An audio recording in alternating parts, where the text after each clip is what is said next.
Hi, everyone. Thanks for joining us today, this afternoon, for the January meeting of the Advisory Council. So we'll probably have this one will be a bit more update heavy because we did a lot towards the end of that last year, and it's been a minute since we last met. Plus, we've been very hard at work on a few things. Most of you are kind of already aware that the parcel data set's kind of like hanging out and on the geodata portal, and we'll definitely be talking about that a little bit more, as well as some of the other activities that we've been doing here in the GIS office lately. So we'll get started.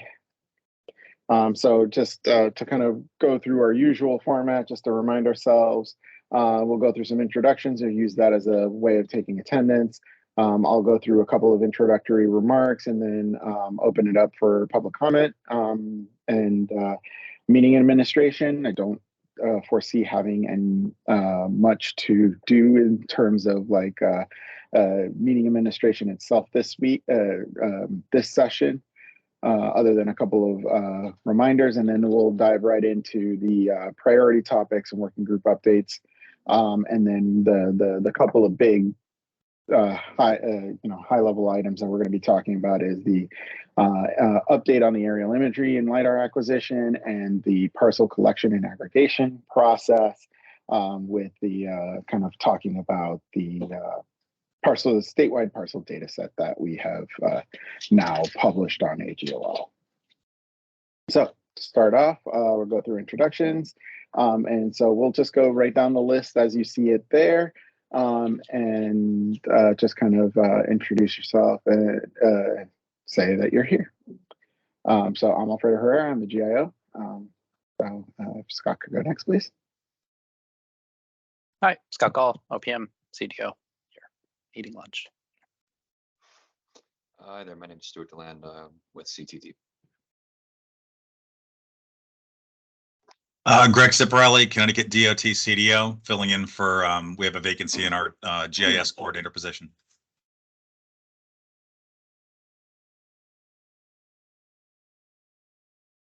You're muted, Dan. As am I. Nickel for every time. All right. Yeah, sorry. Dan Chaya, GIS coordinator for 911 at DESPP. Thank you. I believe Gary is on vacation, so he won't be here. I don't know if they delegated to anybody.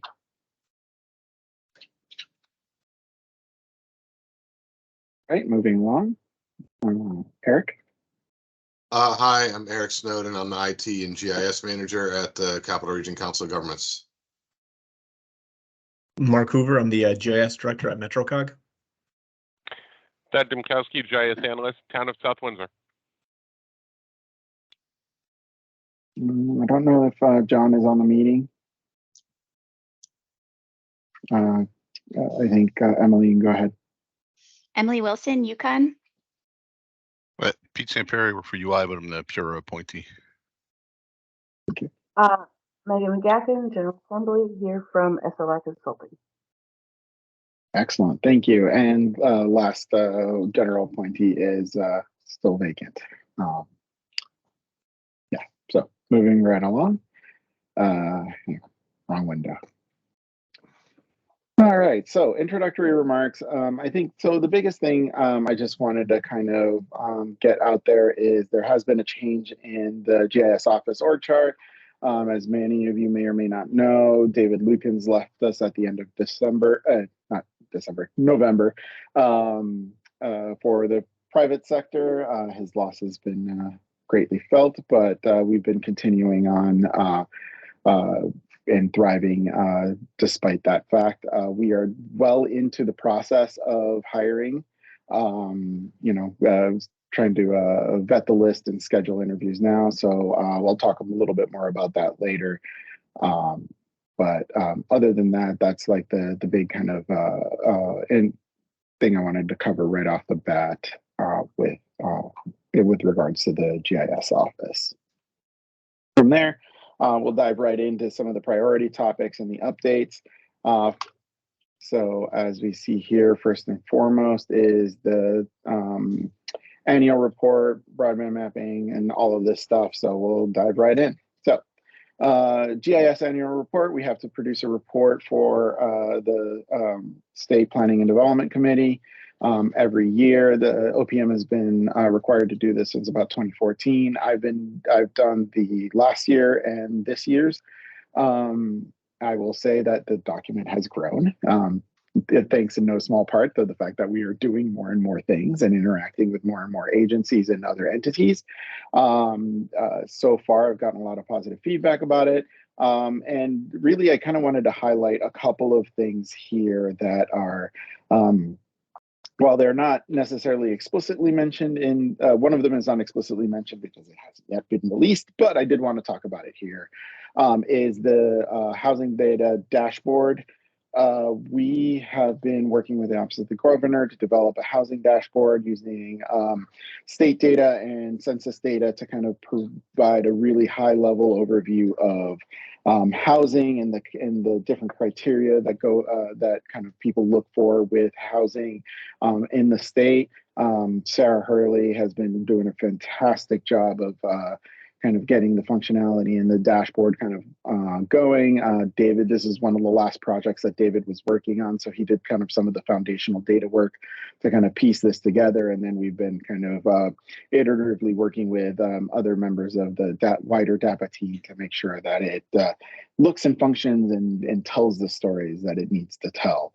I'm very proud of it. And you guys will be definitely seeing more on that dashboard next week. If it releases in time, we will include it in the newsletter that it will accompany this meeting. And then the other thing that I wanted to mention is Congress. So Congress, the public viewer, has been out for a little while, since late last year. They have, as of yesterday, actually at 1 p.m., they have officially released the restricted viewer, as they call it, or the more sensitive one for users that need to be vetted to be able to see the archaeological and below ground sites. So there are mechanisms. You can just go to the Congress website, which is just congress.ct.gov, to request access to that data set should your work require it. Once again, that is another really great project, and it's a good interaction between another agency and ourselves here in the GIS office. And I'm really excited about the work that both SHPO and their vendor Dewberry and their new GIS analyst Kevin Berger have been doing. So that's it with that. Next up is broadband update. So I got a big fat list of things that David did before he left. So this is basically kind of a compilation of most of the things that we did in the last year. Some of them were done kind of late in the year. Some of them are a little bit earlier. We did complete a fourth collection of the ISP availability and adoption data from them, and created the December 1st map as required by the statute. Once again, the maps are kind of iterative. The data keeps getting better and better, especially as the ISPs align to the new ways that the FCC is kind of asking them to report to them. I will say, if you look on the broadband mapping portal at the progress to the state goal of 1,000 down, 100 up, that map is particularly dramatic in the increase of availability for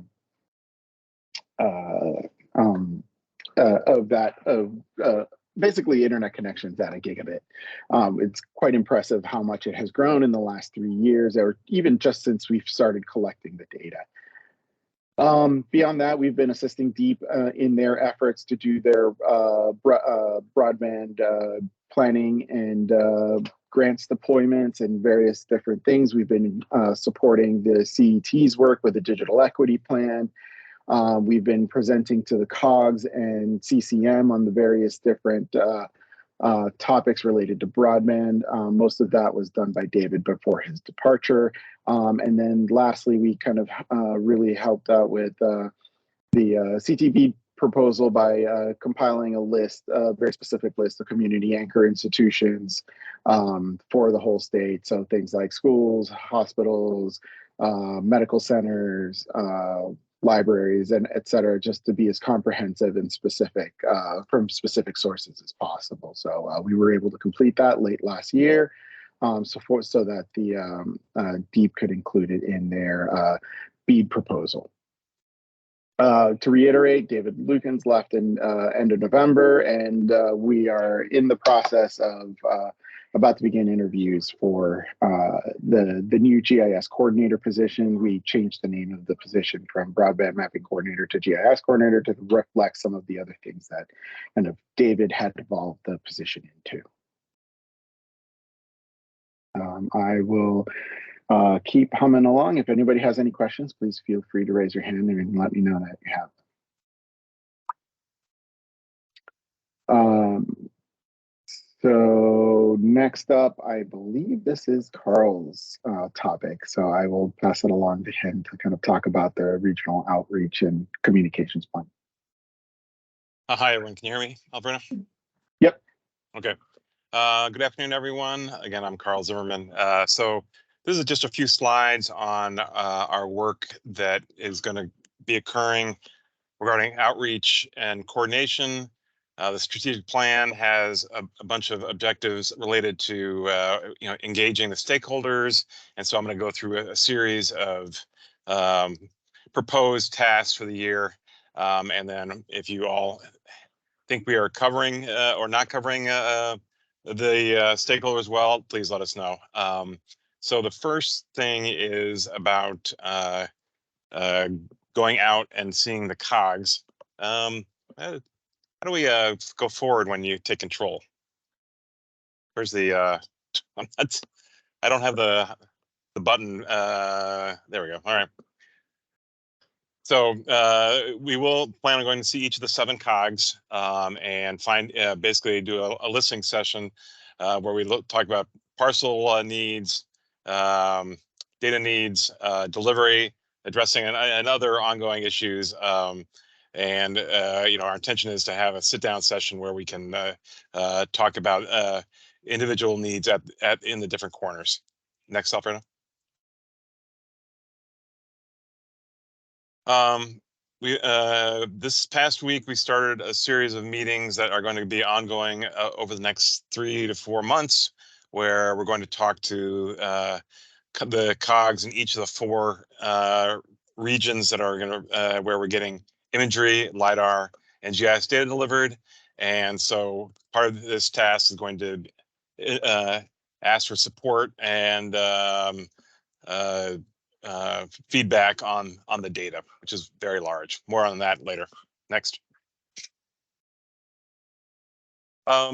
There'll be outreach regarding parcel and address data. The key date being the 1st of May, when the cogs need to collect the parcel and CAM information, and this will be our the start of the new cycle with regards to parcel data.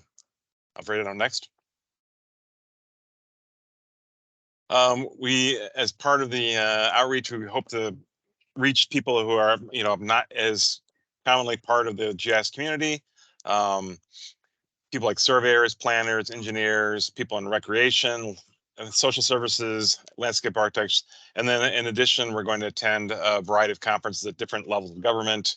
Of course, the GIS network, probably full attendance at NEARC, and then 1 or 2 people going to either NISJIC or ESRI. I think Alfredo will go to the NISJICs, and maybe 1 or 2 staff to the annual conference, and the ESRI will have every year 1 or 2 folks going, depending on the budget. Next. Other options: attending legislative events, getting more time with the legislators. We've talked about hosting office hours and technical assistant outreach sessions, meeting directly with agencies, which we've done. We've probably met with 10 agencies in the past 6 months, and that'll continue. Sarah has done a very nice job on creating the newsletter, and so we'll have that produced after each of the meetings. We've started doing some light technical blogs, which will continue to for baseline information on imagery, and then possible professional or commercial events like software demonstrations and other places where we can meet the community. Next. And then one quick slide on the GIS strategic plan. It went out for the draft, the near final draft went out for external review. We also did internal review. Generally, the input was very good. We got very nice comments from the ESRI professional folks, Jim Pardue, on his review of it. I will say that we did pay him to do this review. This will require one more significant revision, but we should have a finished copy ready to go by mid-February. And overall, I think it's in pretty decent shape.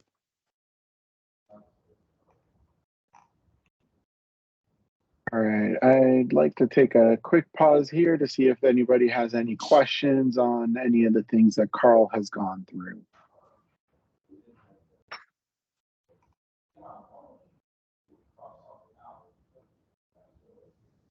All right, not hearing anything.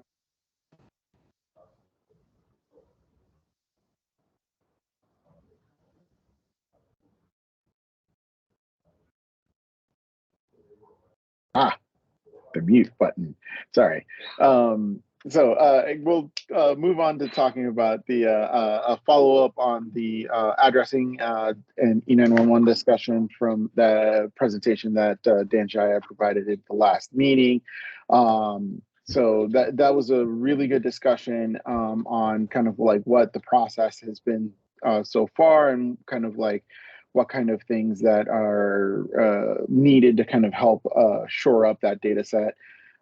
We've been in conversation with Dan and the folks at DOT and internally ourselves to kind of figure out, well, what is the process going to look like going forward? So I think first we're going to talk a little bit about what we want to create as a augmented kind of address data set, specifically for the points, and talk about some of the processes that are going into that. And then we'll talk a little bit about kind of like the maintenance of those things going forward. So first up is Sarah to talk about the master address layer. So we are working on developing a comprehensive Connecticut address layer. The layer is going to be generated from a combination of different sources, including the E911 addresses, some other state agency address data sets, internet service provider data, and utility data. So once we have all of those data sources, we're working on a process where we can verify the addresses. So we're going to take all the data sets and all the addresses come in a variety of formats. So we'll parse through the addresses and go through a process of verifying if the addresses show up in multiple data sets. So if it shows up multiple times, we know that it's a valid address, but if it's only showing up maybe one or two times in some of the data sets, we'll need to go through a process to verify that it is a current and valid address. So that'll help us validate the data set when we combine all of the different sources. So then over time, the GIS office is gonna establish a regular update process in conjunction with DOT so that when new addresses are formed, we'll be able to keep the master address layer up to date. And so once we have the master address layer finalized, we're going to be able to create a Connecticut geocoder.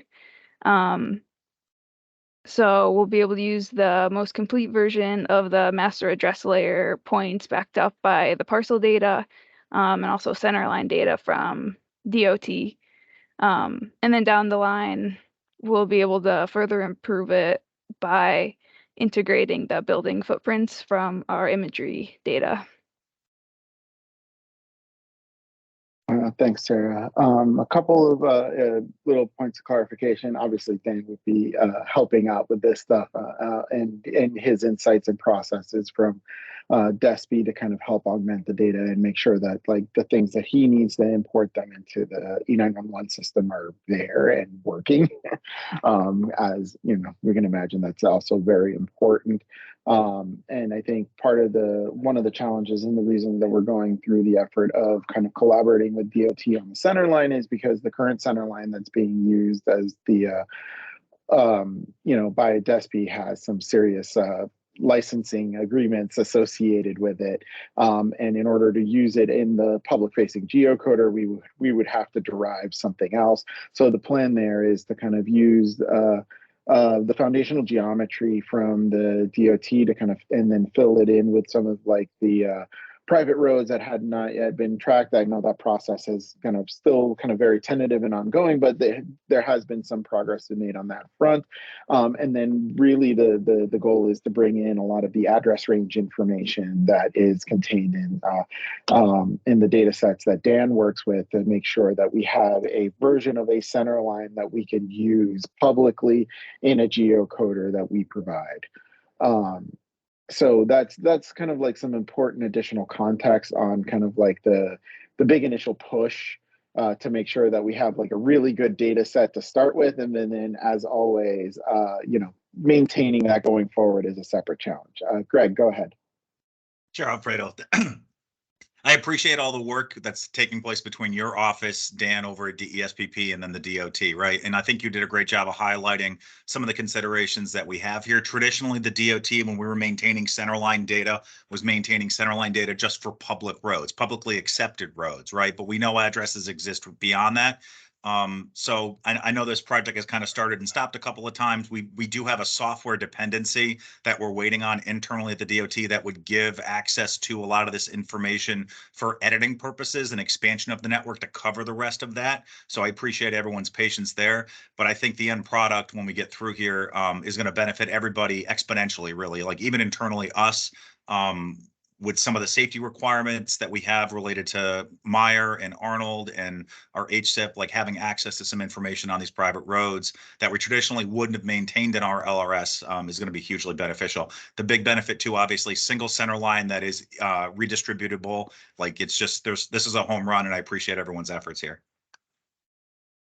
Thanks for that, Greg. Yeah, I'm like I said, it's one of those things that it seems very kind of foundational and mundane, but I can't overstate enough how important this is to actually kind of get this off the ground and functional. And I think we're on the right path. Yeah, go ahead. Oh, go ahead. Sorry, Greg. No, I was just going to say, we're just trying to get Dan to do some of our work for us. It's okay. Go ahead, Dad. Sorry. That's okay, thanks. Alfredo, the one thing I've always kind of beat the drum on from the municipality's perspective is those have-nots. I think that this data set, among with the others that the advisory committee in the GIO office has put together and put out on the portal is immensely useful. Like I said, for the have-nots that can't do some of this data development and data verification for lack of staff, et cetera, et cetera, et cetera. So I think from that perspective, it's outstanding. Yeah, no, thank you. And that is actually a very good segue. I'll get to that as soon as Meg says something. Thanks, Alfredo.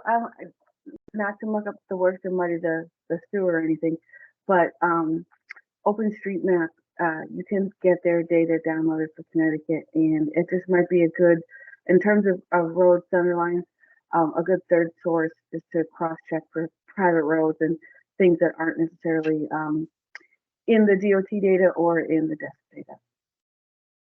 No, thanks. That's a good piece of information. Thank you. Mark, Mark, go ahead. Thanks, Alfredo.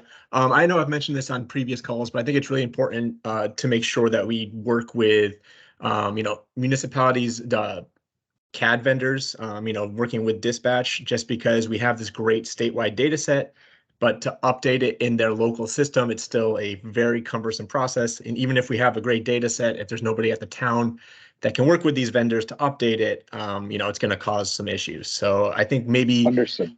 at some point getting them somewhat involved. I don't know if we could include them in this process to see how can we make this data so they can update it quicker and easier for all the towns. So yeah, I mean, it's like you guys are reading my mind, because the next slide is a great segue to the next slide here. So really, we're going to be doing some outreach, in particular to the towns and the COGs, through the COGs and anyone else that'll kind of listen. Really, what we want to do is we're creating a survey for the towns. We're still, in process. We got a little bit delayed because, once again, of David's departure, but we are making a survey that asks, basically 5 questions, to try and get at what are the challenges, what is the process like at an individual town basis, because that essentially for the addresses is by and large the source of truth. We need to understand, what are they doing to assign addresses? Where do they live? What systems do they interact with at the local level? So that then when we, try and build a tool to collect and then redisseminate the data, we're doing so in the right way, to the right people. So once again, this helps the haves and the have-nots. Someone like, Mark or Thad can, just dump a huge amount of points at us, and that's great. But then, you have some of the really, really small municipalities that are kind of very volunteer based for some of these tasks. And, the thing we build needs to be able to accommodate both things, in both directions. So we want to be very careful. So, step 1 is we need to talk to everybody to make sure, how it is that you do it and what are the challenges you're facing now. So if we have an opportunity to kind of help solve a challenge through the application of a technology or an application or configuring the data set in a particular way, then I think that's going to be a huge win for all of us.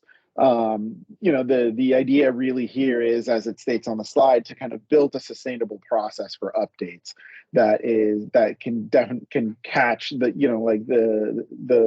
the sophisticated folks that can really just push data in a very efficient way, but also capture the people that just have onesie twosies across the year and may not have a lot of technical expertise, but they know what they know and they know their process and they can get that information to us.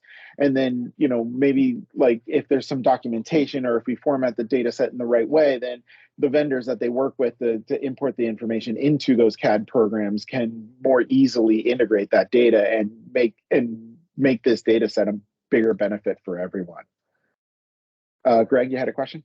Yeah, no, and I just want to point out too, I think that Alfredo, your office has done a good job here with coordinating with other agencies that are doing similar efforts like this, right? Like we met in 23-24, one of our office conference rooms here at DOT with the ESPP, who goes through and solicits this information, because we have a very similar process, but it's very targeted, right? Like ours is updating just the public road network, but we do the same thing. It's actually, for anybody who's on the call and has outreach into the municipalities, our solicitation for updates to the road network, the public road network, are actually going out in the next couple of weeks, maybe today. And then we give them about a month to respond as far as what was updated over the last calendar year, and we do that kind of snapshot, right? So building on that process, if we're starting to capture address information, sometimes addresses come before the public acceptance, often that's what happens, or sometimes the public acceptance is kind of happening in concert. Kind of combining some of those processes or seeing where we can make it a little bit easier for the towns is super beneficial. If you're getting the address information up front and then a part of our process, instead of having them have to go through and resubmit once they've accepted it, is just highlighting the accepted portions on this new network, just makes it a lot easier for them. So it's great that the different agencies are talking to each other and trying to make this an easier process for the municipalities, because we do know they're so resource constrained. Yeah, for sure. I mean, that's really kind of the one of the biggest goal here is just making sure that everybody's in such a different place, whether it's state agencies or even the municipalities or the COGs. We just want to make sure that we're as inclusive as possible of everyone in this process, because it's such a foundational data set for everyone for so many purposes. So we just want to make sure that we don't miss anything because it's important. And then ultimately, and you know, like once again, and I just can't say thank you enough to Greg for being so helpful and with his time and his staff and resources on the GIS side. We are going to be, you know, when we do get to the point where we can publish a geocoder, we are going to be doing it in concert with them because they have the infrastructure to allow us to do it, at least in the short term until we get fully spun up. Because hey, we've only been here for 2 years. There's only so much we can do. So that's you know, another important kind of call out that we will be publishing a public geocoder that is meant to be sourced from authoritative ground level data from the municipalities, from the actual source of truth. Does anybody else have any other questions?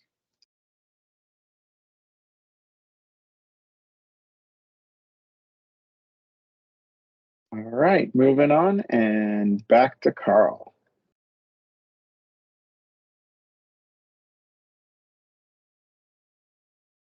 All right, Alfredo, again, I don't have the controls showing up, so I'll have to ask you to forward. Yep, I got it. I got you. All right. Okay, so we're going to talk about the structure of the quality assessment and quality control process, mostly in the next few slides, along with an update about where we're at.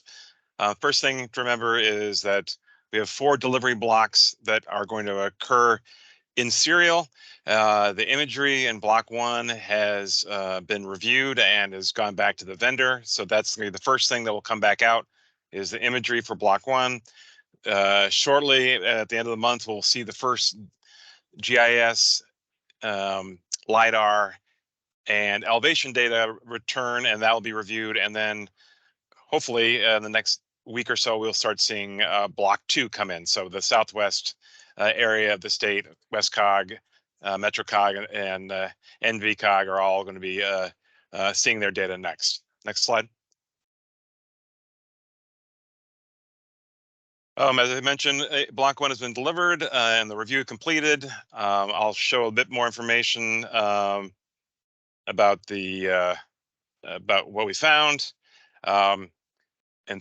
And seeing Thad, you're asking about the delivery date. I can go in that a little more detail, but basically the imagery delivery for Southwest will occur somewhere around the end of the month, and then there's a 2 to 3 week review cycle, then it has to be returned and it comes back. So there's at least a month and a half delay from the delivery, if not 2 months, between the delivery of the data to the return of the data. So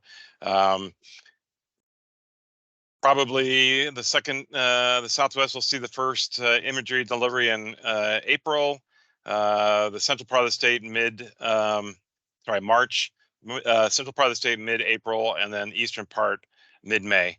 And then the LiDAR and GIS data are a month behind it roughly. So block 2, which is again the southwest part of the state, they have a delay right now because of warping on buildings. Hopefully they'll get that resolved shortly. Apparently GIS and LiDAR and DM are still on time. This, of course, is all subject to change based on any problems we find, but hopefully we will keep this rough schedule. Next, please. Regarding what we found in the first imagery block, overall it was very good, and some areas were truly superb. Very minor issues in our assessment.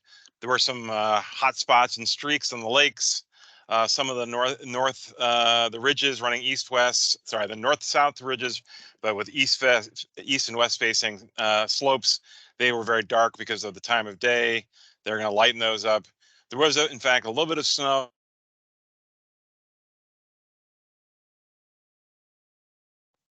We lost you, Carl. I think your headset disconnected. Hey, Carl. Yeah, he can't hear you either. I bet the batteries ran out. Yeah. I'll tell him. Thank you.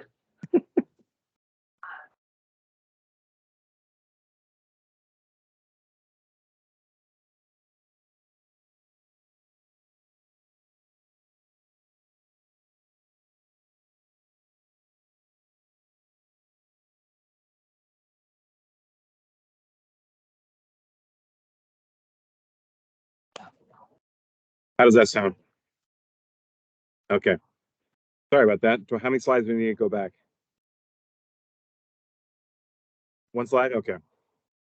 Alfredo, can you back up one? Oh, this is important information. All right. Usually being heard is not my problem. So my apologies. So I don't know which part you didn't hear, but let me just quickly run through the block 1 and block 2 deliveries. Again, block 1 is been delivered. It's been reviewed and returned to the vendor. The quality was high. We are going to receive the GIS data, especially important 3D buildings, the LiDAR and the DEM at the end of the month. That's the vendor has said they're going to stand by that deadline. Block 2, which was supposed to be delivered literally this week, had some problems with warping on the big buildings near the coast, places like Stanford and Norwalk and Greenwich. We agreed that that was important to correct, so that's going to be delayed. Hopefully it's a week or two, not more. If it's more, we'll let you know. And in block 2, the data is for GIS, LiDAR, and DEM. It should still be on time. So any questions about the schedule? No, moving on. Next slide, please. I know you didn't hear any of this. So the overall assessment for the first set of aerial imagery was that it was very good, both for the RGB and the near infrared. The few minor problems we found included some streaking on the lakes where you had, reflection, and on a few buildings. There were some shadowing on the north-south ridges where you had morning and afternoon shots, and you had deep shadows. You can see an example here up on the left. A little bit of snow, but again, this was not regional snow, or even this is a few minor patches, including one of the ski resorts up there. So those are pretty trivial. One conceptual issue that I'm asking them to address is the time of day of delivery. The spec is 35 degrees. There were a few areas that were a bit marginal. I don't think that they've, they missed on that, but I'm going to ask for them to make sure they validate that. Overall, again, very high quality and very good. I will say that the imagery process review is relatively benign and not too hard. The LiDAR and building review is going to be much more detailed and complicated because of there's not as much set methodology, and we're dealing with some new data sets like the 3D buildings. Next, please. The vendor does have an independent subcontractor, and they did deliver their assessment. This isn't the whole thing. I'm just kind of showing you a range of the stuff they covered. They found some only very minor issues dealing with warping around bridges and a few of the buildings.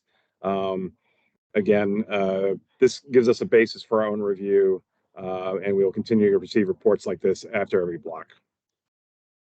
Next, please. Let's see. Oh, I wanted to mention this. We are using two important things. We're using a web review tool, and that's something that we're going to give all the people who participate. We're also, two sets of groups are going to look at the data. We have the imagery work group, who many of you are on the call, and I greatly appreciate your help.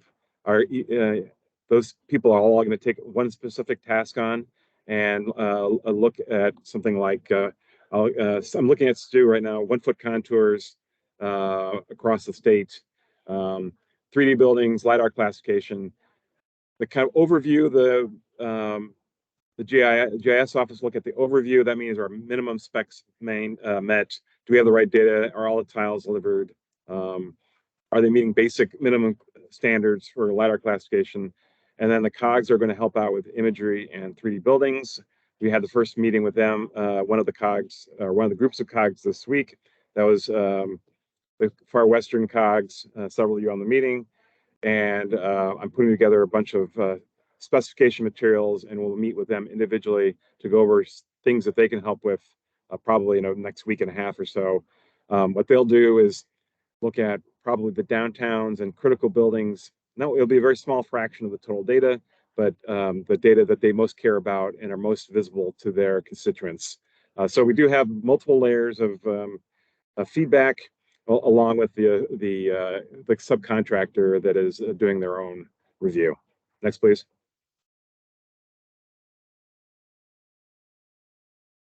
Can you go ahead? I think that was your last slide. Okay, then I will stop controlling. All right, I'll pause right here again for any comments or questions on the imagery and LiDAR acquisition and all the QA/QC process. Once again, it's a lot of data, like, you know, multiple tens of terabytes is kind of like the range that we're dealing with here. So it's all very, very fine grain, and as you can see, it looks fantastic. Go ahead, Mark. Thanks. How are you guys going to be delivering the data? Like, say, once block 1 gets returned to you, is it going to be made available on the geodata portal, or are we going to be waiting for all the blocks to be returned?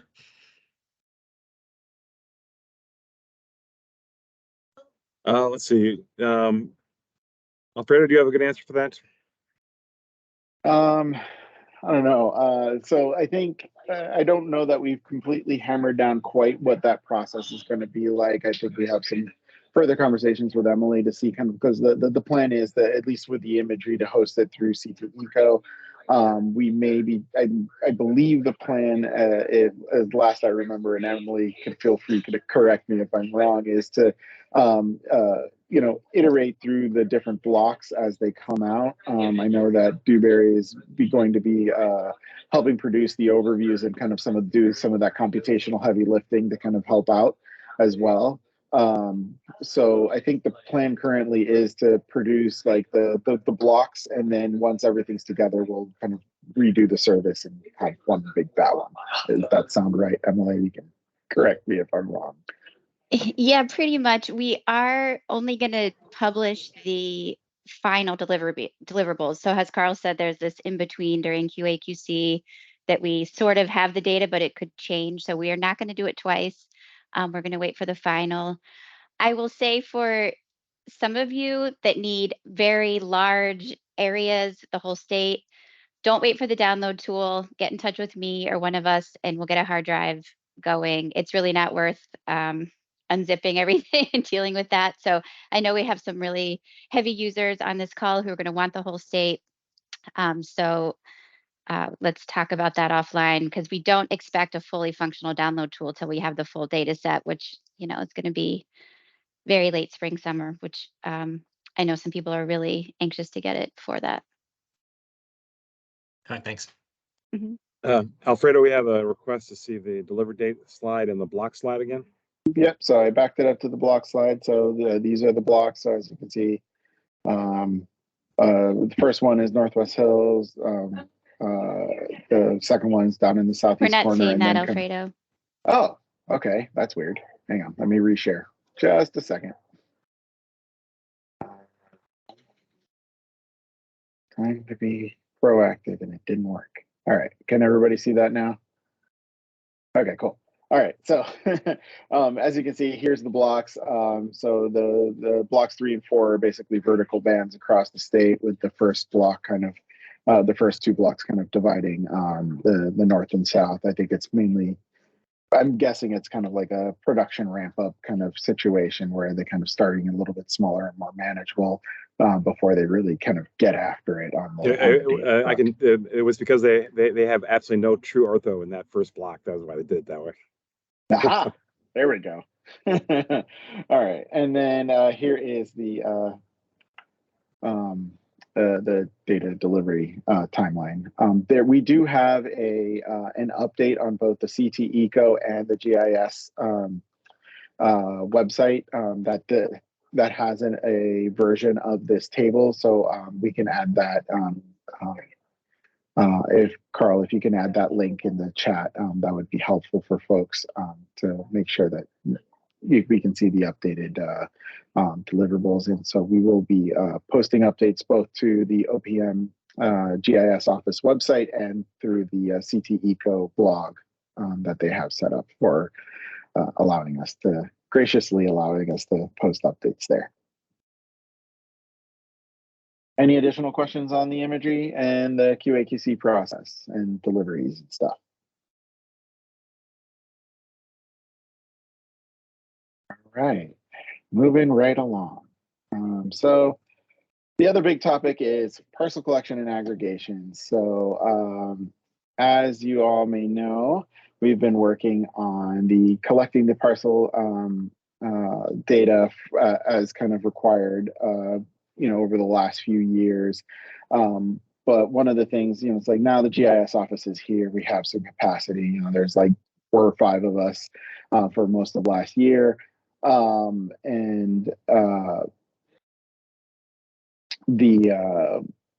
So basically we wanted to kind of kick up the aggregation a notch and actually produce a single data set with all of the values kind of inserted into it, something truly functional in the way that, like, if we think of Connecticut as a single town, from the parcel perspective. So like seamless parcel data set, you could go from like Warren to North Stonington and click everywhere in between and see all of the information. That was kind of the goal. I will say that we kind of succeeded, but there have been a certain, like a few challenges along the way. I think if we head go ahead right here to the parcel collection and aggregation process. We collect it every year. This is based off of the 2023 collection. We will be starting the process for the 24 soon. But for right now, I want to hand it over to Leah to kind of talk about some of the work that she did over the last 6 months to kind of actually piece this data set together. And I will say this is no small feat. Hello, can everyone hear me? Yep. Okay. So first in this year's collection and aggregation process, we started by evaluating what towns actually submitted data. And for this year, if the town's unable to submit data, we use the historical 2022 data that was available to us. As of the publication of the data set, the CAMA only had 3 towns that needed historical data, and we did not receive town data for 1 town in both years. So that is an empty town, but there were parcels available for that town. And for the parcels, only 22 towns needed historical data for this year. After we assessed what was available, another analysis was run on the CAMA data to check if it adhered to our CAMA standard. For that, almost 140 towns adhered to our schema for this year compared to the 125 towns that adhered from 2022. The next process was to standardize the data we did receive. Since the parcels, as of right now, have no standardized schema, they had the most variation to what data was available in the parcels and how that data was named. For this year's process, we opted to field map the names instead of creating a messy giant script that we might not use next year. So for time constraints, we opted to field map. During this process, the parcels also went through some consolidation to strip them down to the few fields we found necessary, which were editor, edit date, location, shape length, shape area, and most importantly, a field for linking the parcels back to the CAMA. All in all, the data set ended up being about 1.2 million parcels altogether. The CAMA data also had quite a few variations to the header column titles. Not as many as the parcels, but still quite a few. Luckily, since the CAMA does have a schema, it was easier to have a script run and modify headers so they all match one schema. Once all the headers and the CAMA data were standardized, they went through their own consolidation process to take the fields from about, I think it's like 136 fields in our original schema to what we have right now as our current minimum, subject to change, but our current minimum, which is about 37 fields. Once every CAMA file was consolidated, they were all merged into one very big CAMA CSV, which is about 1.3 million entries, excluding the 1 town that we have no data for. Both data sets had a field created called link, which consists of a census code for each town plus their linking field value. This ensured that every parcel in Connecticut with a linking value had a truly unique linking value. Once both new fields were created, both data sets were merged together to create the full state layer. I do not have control of the slide. I'm done with the slide. To go with this new layer, there is a new page on the Geo data portal. There are links to download the dataset by cog. As of right now, the dataset is very big and it does not have the ability to download the full state at the moment.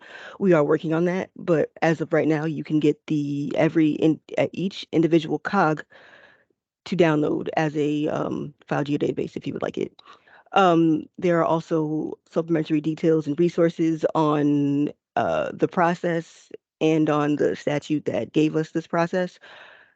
And another highlight is that there is the link to the first iteration of our parcel viewer on that parcel landing page.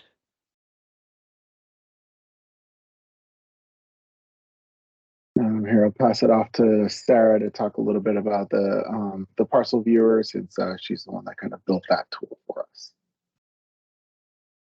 So using the new statewide parcel layer, we now have a Connecticut parcel viewer that is that you can use to view the parcels and view their information. The functionality for this parcel viewer is that you can search for an address and it'll zoom you into that address. You can zoom in, you can select a cog or a town and it'll zoom into that town or cog. And you can zoom in and out of the map with your mouse and select from different base maps that we added. And then when you click on a parcel in the parcel viewer, it'll open a pop-up and you will be able to see all of the details that we've included, like lot size and owner and all of that information. And then also within the parcel viewer, there are links that'll bring you back to the hub page where you can download the data. And lastly, there's a survey in the bottom left corner. So if anyone uses a parcel viewer and has any feedback for us, we'd love to hear it through that survey. All right, thank you, Sarah. I guess a couple more notes on the parcel viewer. So this is kind of very much our kind of first iteration of it. We wanted to be a little bit more ambitious with the functionality. Unfortunately, Experience Builder wasn't quite yet up to the task. I'm sure that will be resolved in future iterations of that particular platform. But one of the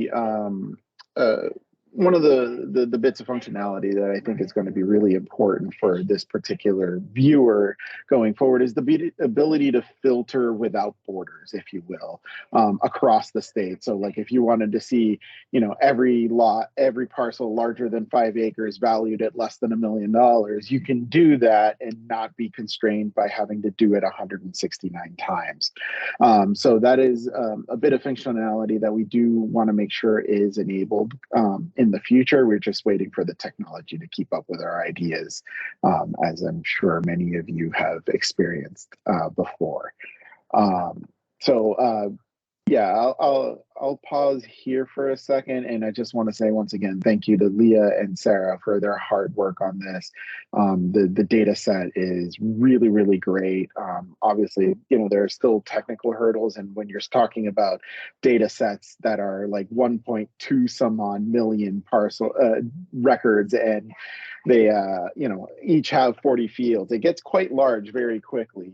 The parcel data set's about 4.5 gigabytes, which has caused a fair number of technical issues, and we've definitely learned a lot about large data management on ArcGIS Online as a result. So if you have any questions on that topic, please feel free to ask us, because we have learned many lessons the hard way.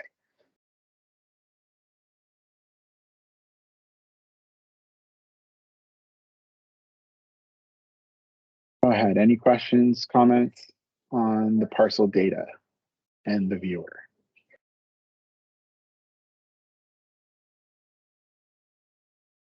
All right, so last slide on the parcels is looking forward. So, you know, we just got this one done, so now we got to start looking at the next one.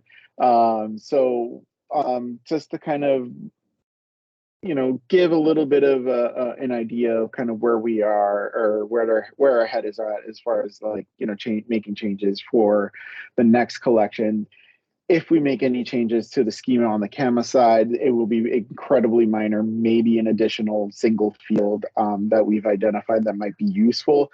But once again, I think that is fairly, you know, kind of as robust as it can be. 136 fields is a lot. We're very hesitant to add anything else, but I think, you know, through conversations, we'll see if the one that we are thinking about adding is going to be helpful or beneficial. We are going to, you know, to help remedy some of the challenges on the parcel schema side that Leah mentioned earlier.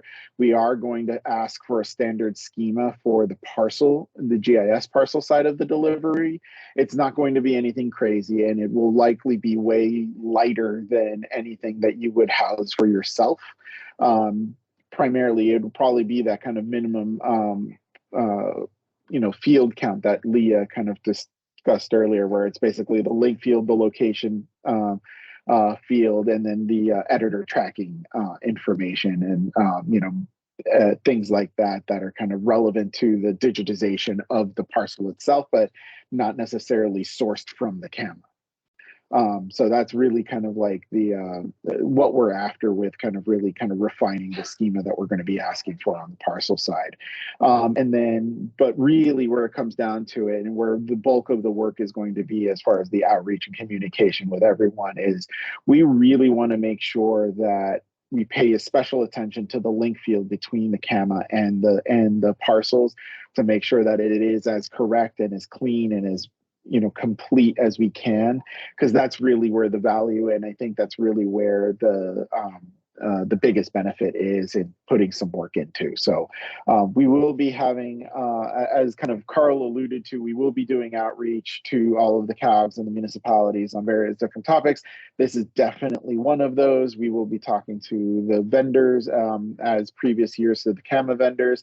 We will be reaching out to the GIS vendors that do digitization, as well as the individual towns that do their own, just to make sure that like everybody's on the same page and that we're kind of you know, trying to build the best data set and update process possible. We want to make this you know, try and, you know, figure out how we can make this as least burdensome as possible, but still extract the best information we can. Once again, kind of like the addresses from its source of truth.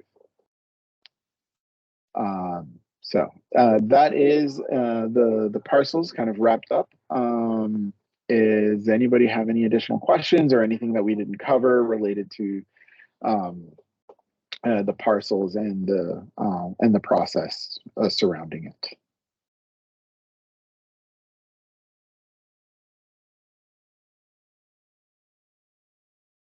All right. So with that, I will actually open it up for public comment. I kind of forgot to do this earlier. My apologies. So if anyone has any comments or questions at this point, go ahead. Megan. Thanks, Alfredo. I was just wondering, I know in my office we're starting to look at the datum shift to away from NAD 83 and NAVD 88. I was wondering, is there anything happening at the state level in terms of like adopting what's going to be the new coordinate systems or anything like that? All I can really say at this point is we are looking into that. Greg and I have been had many conversations on this topic and with the surveys division to kind of address this upcoming change. We do definitely want to address it and be proactive about it. But I think all I'm comfortable saying at the moment is that we are working on it. Greg, do you have any additional comments on that? No, I mean, we're just expecting proposed legislation to come out of the DOT for this next coming session to address it. right? And then, I mean, we've been waiting on tools and direction. We did, like Alfredo said, consult with the internal state surveyor and the survey staff. And we looked at last session, trying to kind of be a little bit more proactive, but they said there was just too much uncertainty then for them to write it up the way that they were comfortable. We're planning on proposing something for this coming session.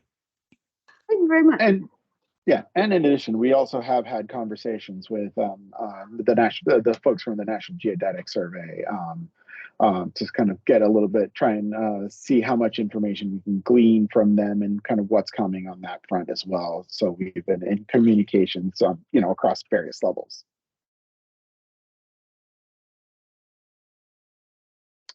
Anything else? Any comments, questions from anyone?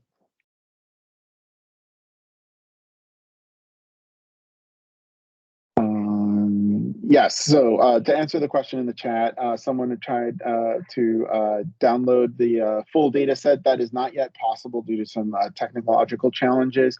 So please just, the page that we just launched on the Geodata portal has direct links, or you can create your own filters for groups of towns.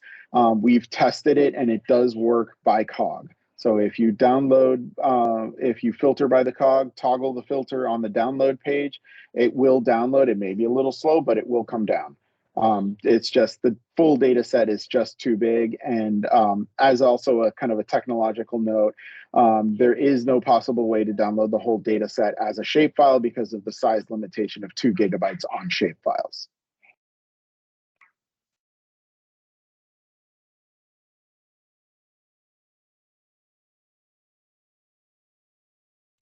Any other questions?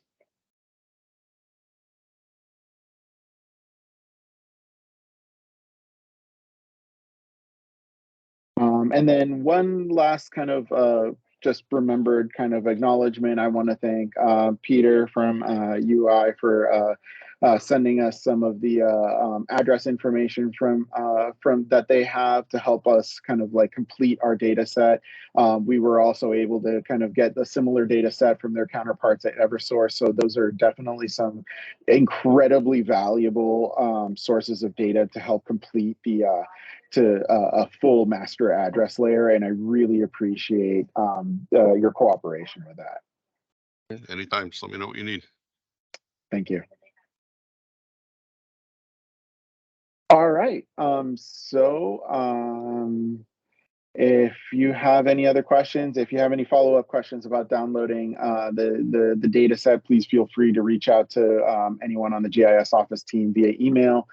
And we will do our best to help you get those questions answered. And then with that, I'd move to adjourn.